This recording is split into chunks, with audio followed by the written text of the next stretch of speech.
modifications have been made in the front chassis legs here. This is access for, this is the front of the Lotus chassis. As you can see, it's been split from the rear. That's so we can extend the wheelbase, as said before.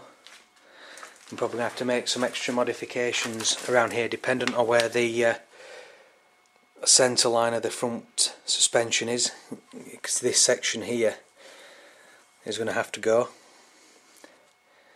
and that's to allow the front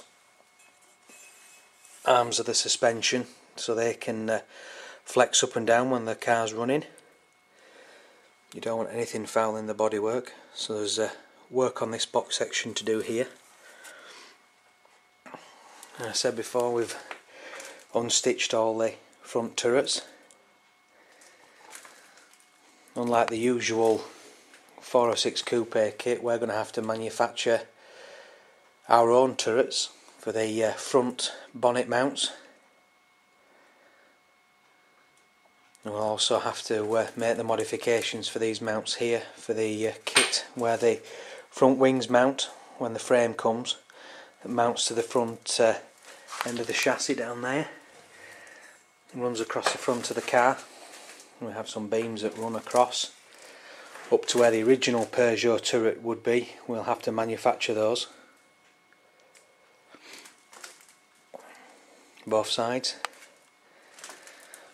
and then we'll have to modify all the front there, because this is what's going to end up being our luggage compartment, so there'll be lots of fabricating to do there to put all that in place.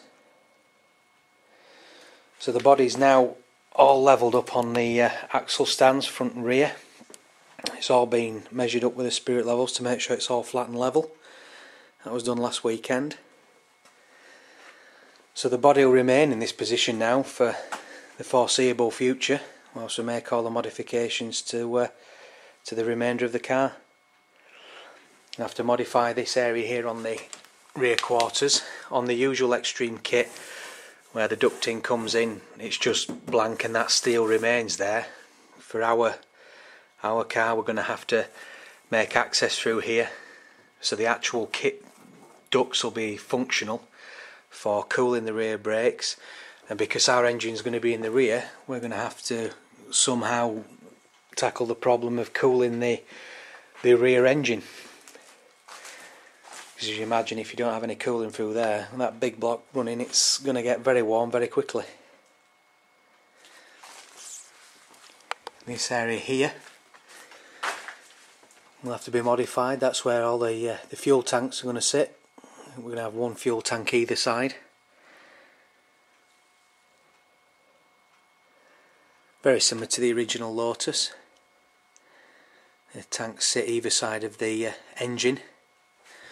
And then in the rear section here we'll have to manufacture and fabricate the air intakes.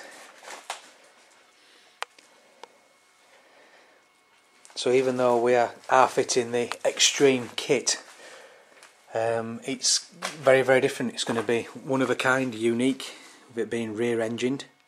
As far as we're aware, the only other one that's been tackled is in the US. I haven't seen any pictures of it as of yet, so until we have confirmation of that, currently it's unique.